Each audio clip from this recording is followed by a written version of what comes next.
If you've ever tested your pool water, looked at the results, but still had problems like cloudy water or algae, you're definitely not by yourself. A lot of people get the testing part right, but they don't understand what the numbers mean or how they work together. So they just end up throwing a bunch of chemicals in their pool, hoping something fixes the problem. And one of those tests is the reason that a lot of pools stay cloudy, even though everything looks correct on paper. I'll show you which one in a minute, because in this video, I'm gonna walk you through pool testing in a way that actually makes sense so that you know what to test, what it means, and what to do next. And once you see this, all those confusing pool numbers finally start to make sense. So if you're a new pool owner with questions about testing, stick around. I'm going to simplify things here a bit, but pool chemistry really comes down to three things working together. First is sanitation, which is basically your chlorine doing its job, killing bacteria and contaminants. Second is balance, which is mainly your pH and total alkalinity, which control how stable and comfortable the water is. Third is stability, which is your CYA or cyanuric acid, also known as stabilizer. That protects your chlorine from being destroyed by sunlight. These three things aren't separate systems, they all affect each other, and if one of those is off, the others won't work the way you expect. That's why you can have good numbers on paper, but still have a pool that looks bad. Once you understand how these three areas connect, everything else starts to click. Let's start with chlorine because that's the one that most people focus on, and like I said, I'm going to simplify this, but if you want to go deeper, there's other videos on the channel that do that. When you test for chlorine, you're usually looking at free chlorine. That's the active chlorine that's available to sanitize your pool. Combined chlorine is what's already been used up, and ideally, you want that to stay low. But here's what most people get tripped up on. Chlorine gets used up constantly. Sunlight breaks it down, swimmers use it up, and anything that gets into your pool consumes it. So if you test and you see low chlorine, it doesn't necessarily mean something's wrong. It just means your pool needs more. And if you just added chlorine yesterday, that doesn't guarantee you're still gonna have enough today, especially in full sun without enough stabilizer. Next is pH. pH measures how acidic or basic your pool water is. Depending on the type of pool you have, you generally want to keep your pH between the 7.2 and 7.8 range. This matters for two reasons. The first reason is comfort. If pH becomes too high or low, it can irritate your skin and eyes. Second, and even more important, it affects how effective your chlorine is.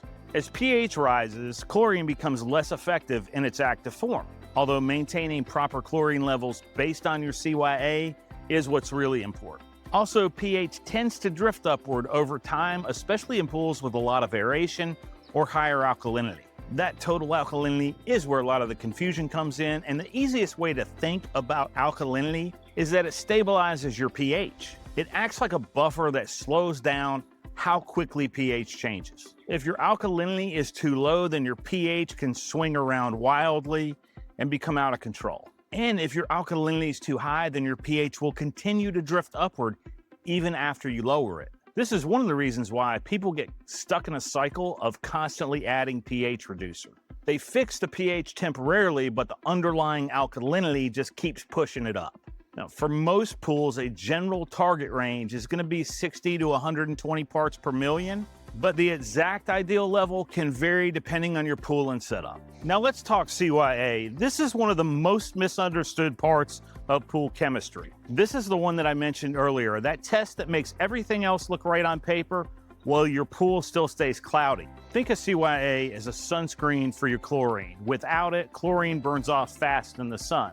But too much of it, now your chlorine is protected, but it's less effective. CYA protects your chlorine from being destroyed by UV rays. And without it, chlorine can burn off very quickly, sometimes in a couple of hours on a sunny day. But there is a trade-off. As CYA increases, it also reduces how strong your chlorine is. So the higher your CYA level, the more free chlorine that you'll need to maintain effective sanitation.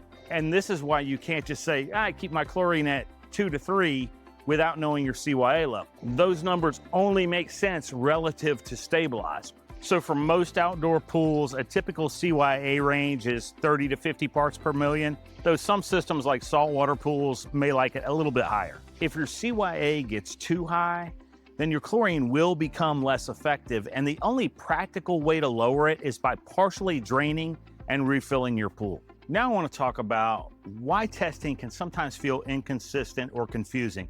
Not all testing methods are equal. Test strips are quick and convenient, but they're a little less precise and can be affected by lighting and how you read the colors. Drop test kits, like the ones that use reagents, I should have brought mine out here to show you, but those are generally more accurate when used correctly. Digital testers are very convenient as well, and they give you good information. Some of them even have apps. However, they also rely on calibration and clean sensors. And timing also matters. Testing in the middle of the day versus the early morning can give you different chlorine readings just because of the sunlight. And if your reagents are old or stored improperly, the results can be off on those too. So if something doesn't seem to make sense, it's not always your pool. Sometimes it's the test kit itself. Once you have your test results, that'll tell you what to adjust. If your chlorine is low, you're going to add chlorine. If your pH is high, you're going to bring it down. Now, if your alkalinity is off, you want to adjust alkalinity before pH. Always remember that. Just do it in alphabetical order. A is first, alkalinity. Hopefully, if you're testing, you're looking at all those things at one time. And if your chlorine just doesn't seem to be working, check your CYA. Again, you're testing for all this stuff at one time, so you can probably see if something's off. Try to avoid adjusting multiple things at one time unless you know exactly what you're doing. Make one change, let the water circulate, and then retest it. That makes it way easier to understand exactly what's happening in your pool. So if you're looking for a simple routine, test 2 to 3 times per week during the swimming season. Always test after heavy usage, storms, or anytime you add a lot of water. Keep your eye on trends rather than just a single result. Unless you're looking for something specific, the trends are more important. And don't panic over small fluctuations because pool chemistry always moves a little bit. So the goal is never perfection, it's more consistency. If you understand these basics, you're already ahead of most pool owners. And from here, you can start dialing it in and solving specific problems without guessing.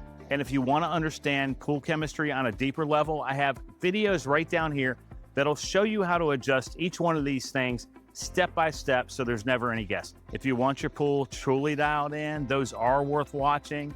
Remember in the beginning, I did tell you I simplified this video specifically for new pool owners. And if you have questions, drop them below in the comments. I do read every single one, even though sometimes I wish I didn't because there's a lot of pool trolls out there for some reason.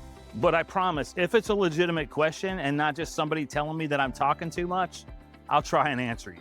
Also, if this video helped you out, then consider hitting that like and subscribe button. I have a lot more pool educational videos on the channel and a lot more to come, as well as a lot of pool tech reviews that may help you when you're looking for pool products. I'll link all the pool test kits down below in the description. Those are affiliate links. They do help the channel at no extra cost to you. I greatly appreciate it when you use those. Thanks for watching, and remember, belly flops build character.